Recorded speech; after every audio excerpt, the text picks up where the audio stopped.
En este canal ya hemos explorado diferentes religiones, que si bien ya hablamos del lado oscuro de las religiones más practicadas del mundo, existen algunas que son exclusivamente casi practicadas en un solo país, y el sintoísmo o Shinto es una de ellas. Una religión que nació en Japón mezclando folclore regional y mitología, aunque llega a tener pequeñas influencias del budismo e hinduismo. Además, esta misma carece de un fundador o de una fecha aproximada de su fundación, siendo que es demasiado antigua.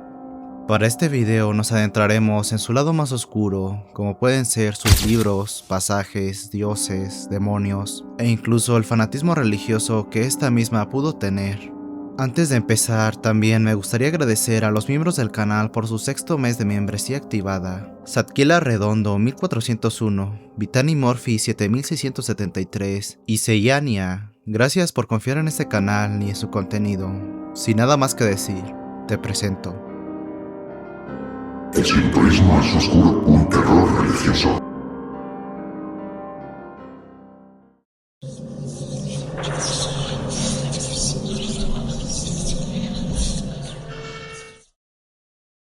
Para este punto tomaremos eventos narrados en el Kojiki, un libro importante para el sintoísmo, donde se combina la mitología, la historia y la poesía, además del Nihon Shoki, el cual se inclina más hacia la mitología y la parte del estado imperial, por lo que ambos van de la mano. Sin embargo, los libros no son tan literales ni explícitos. Verás, dentro de estos libros se dice que los dioses al crear el mundo se asignó a Susanoo Mikoto como el dios y regidor del mar. Sin embargo, él no estaba contento con esta decisión, ya que deseaba ir a Yomi, el cual es el reino de los muertos, ya que ahí se encontraba su madre fallecida. Al verse detenido, rompió en llanto, enfureciéndose, y comenzó un acto de destrucción total. El libro relata cómo hizo secar cada montaña y cada río, destruyó tierras, acabando principalmente con cultivos de arroz, algo que para Japón es grave ya que el arroz es símbolo de supervivencia y lo sagrado. Además se menciona brevemente cómo causó desastres, y al ser el dios del mar y las tormentas se cree que provocó huracanes, tifones, tormentas e inundaciones. Por otro lado, también destruyó edificios celestiales, arruinando las ceremonias sagradas. Pero el acto más grave que cometió fue cuando arrojó un caballo desollado dentro de un salón de tejedora sagrado.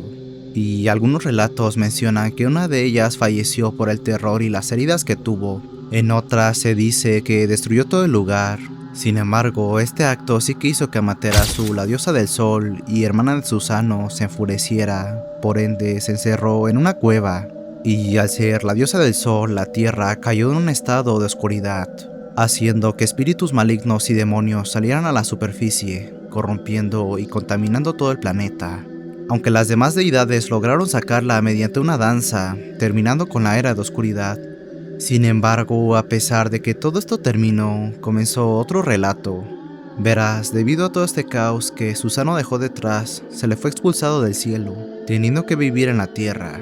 Y aquí se cuenta cómo el hombre llegó a una región y se encontró con una pareja de ancianos, los cuales se encontraban llorando junto a una de sus hijas. Estos mismos le explicaron al hombre que tenían 8 hijas. Sin embargo, cada año de las montañas apareció una gran serpiente que devoraba a cada una de ellas, quedando la última en pie. Esa serpiente era Yamata no Orochi y se describe como una bestia de 8 cabezas, 8 colas, ojos rojos, con un cuerpo cubierto de musgo y árboles. Y su tamaño era tan grande que ocupaba valles y montañas enteros. Todo esto mientras la sangre corría por el vientre de la gran bestia. Al escuchar esto, Susanoo tomó su espada y decidió hacerle frente a esta criatura. por lo que construyó una trampa, la cual eran 8 puertas y 8 recipientes gigantes, y en cada uno de estos vació una bebida embriagante. Acto seguido, la bestia bajó y bebió de cada uno de los recipientes, por lo que terminó emborrachándose con esta bebida. Al pasar esto, Susano dio inicio a la batalla, y se cuenta cómo la sangre provocada por la batalla fluía como ríos, cada bosque temblaba, y alrededor de esto se desencadenaban desastres naturales.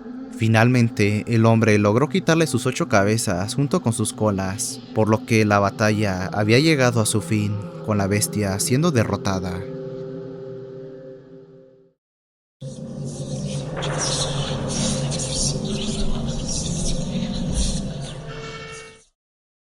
Ahora te hablaré del Yomi, lo cual es lo más cercano a un infierno sintoísta. Sin embargo, en los textos se describe muy brevemente, sin detallarse y de forma ambigua. Verás, este lugar es el reino de los muertos, donde cada ser vivo que pereció pasará por aquí, y se describe como un lugar en oscuridad, impureza, decadencia moral y espiritual, putrefacción y corrupción en los cadáveres, silencio, húmedo, y en algunos relatos se menciona que los muertos tienen cierta conciencia, recordando quiénes eran, al punto de poder comunicarse brevemente, siendo un lugar que transmite una tristeza y un gran vacío. Sin embargo, nunca se menciona que este lugar sea tortuoso o agonizante, ni hecho para sufrir. Ahora, en este lugar podemos hacer una parada para un mito más, el cual a mi consideración es peor de los que ya te he narrado en el punto anterior. El mito se trata de Izanami e Izanagi, quienes eran una especie de dioses primordiales, creando las islas de Japón y a las demás deidades. Sin embargo, Izanami muere al dar a luz al dios del fuego, por lo que termina en el Yomi. Izanagi, sumido por la tristeza, baja al reino de los muertos para ir a buscarla y traerla de vuelta. Al encontrarla, Izanami le dice que espere y que prometa que no intentará mirarla, disponiéndose a negociar con las deidades para poder salir de ahí. Pero Izanagi rompe la promesa, encendiendo una luz, logrando ver el verdadero cuerpo de la diosa. Y el libro lo describe como algo que carece de apariencia humana. Su cuerpo está en descomposición, cubierto por la corrupción, y este mismo siendo devorado por los gusanos, mientras es rodeada por espíritus y más cadáveres. Al ver esta escena, Izanagi huye asustado, y por otro lado, Izanami se enfurece por haber sido vista en ese estado, por lo que comienza una persecución entre ambas deidades, y a esta misma se suman los Yumutsu Shikome, unas especies de espíritus femeninos, los cuales tienen rostros desfigurados, cuerpos en descomposición y vestimentas harapientas. Durante la persecución, Izanagi bloquea caminos, lanza objetos, hasta que finalmente logra salir del reino sellando la entrada con una roca gigante. Izanami se enfurece, por lo que promete acabar con 1000 personas cada día, y por su parte, la otra deidad responde que entonces él hará que nazcan 1500 cada día, siendo este uno de los mitos más oscuros del sintoísmo.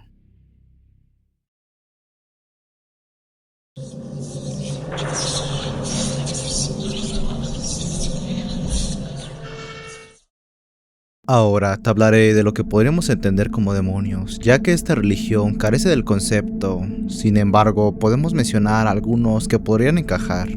Primero, podríamos nombrar a los Oni, los cuales son representados con pieles de colores, comúnmente roja, cuernos, colmillos, cabello largo desordenado, mientras que en sus manos cargan con grandes garrotes.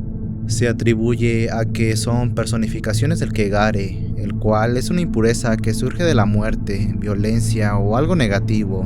Seres que castigan o raptan a personas que sean crueles o arrogantes, además de que custodian lugares como montañas, bosques o entradas de cuevas, y tienen inteligencia al punto de poder reunirse en grupo y usar estrategias. Podemos destacar a Shuten Doji, el cual es el Oni legendario, quien aterrorizaba en la región de Kyoto, secuestrando humanos para convertirlos en su alimento. Sin embargo, la leyenda cuenta que este perdió su cabeza a manos de soldados que le tendieron una trampa. Por otro lado, tenemos a los yokai, el cual puede ser un monstruo, espíritu, manifestación, un animal sobrenatural o un fenómeno extraño, por lo que no tiene una representación única. Estos mismos pueden habitar en bosques, montañas, ríos, cuerpos de agua o casas abandonadas e incluso poseer objetos. aunque no necesariamente son malos, ya que esto depende de cómo sean tratados. Podemos destacar a dos yokai, siendo Gashado Kuro el más famoso, el cual es básicamente un esqueleto gigante formado por los huesos de personas que fallecieron de hambre, o en alguna batalla las cuales no hayan tenido un entierro digno, y este se manifiesta con el objetivo de saciar su hambre usando de alimento a los vivos. También podemos señalar a Jorumo, el cual es una araña que puede transformarse en una mujer joven y hermosa, hecha para seducir y devorar a los hombres. Por último, te hablaré de los Onryo, los cuales son espíritus de personas caídas que buscan venganza, impulsados por el odio, el rencor o alguna injusticia. Y estos atacan con enfermedades, desastres naturales, la mala fortuna o llegan a cobrar algunas vidas. Esto se les representa de una forma muy similar a un fantasma, con ropa blanca, cabello largo y negro, brazos caídos, rostros pálidos, y tienen una presencia sobrenatural que los acompañará todo el rato. Con estos no hay alguno que podamos destacar en especial, ya que los casos se remontan a personas que fallecieron por alguna injusticia, y al poco tiempo regresaron como espíritus azotando la región con infortunios.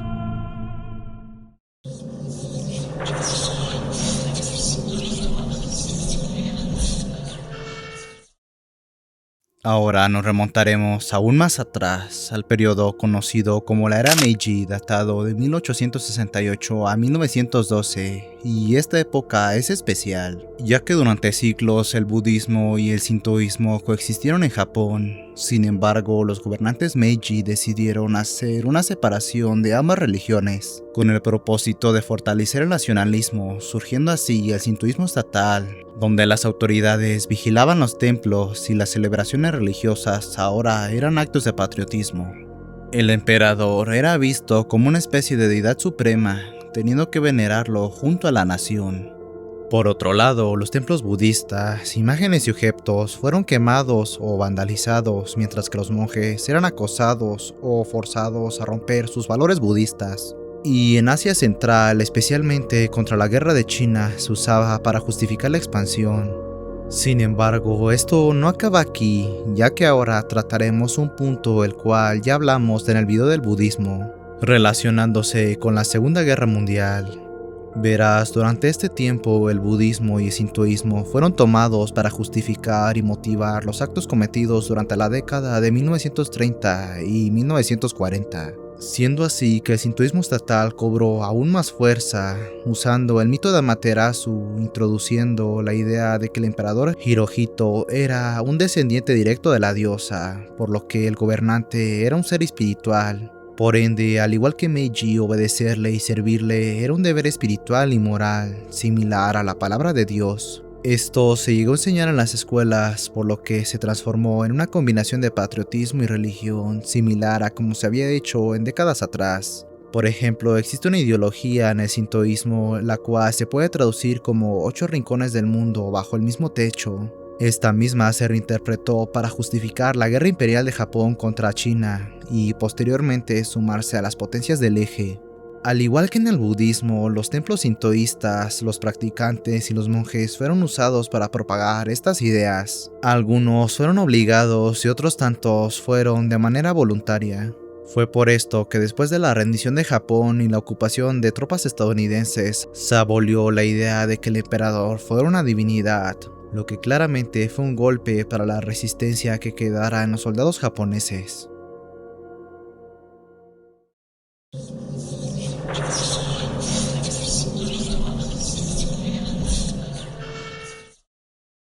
Ahora te hablaré de las polémicas que rodean a dos de sus templos. El primero de estos se trata del santuario Yasukuni, fundado en 1869 por el emperador Meiji, con el propósito de honrar a quienes murieron luchando por Japón durante la restauración imperial. Y desde luego, una parte del santuario está destinada para los soldados de la Segunda Guerra Mundial. Esto último fue lo que trajo la controversia, ya que entre los nombres de los soldados figuran 14 personas, las cuales están consideradas como criminales de guerra y por ende fueron ejecutados como condena.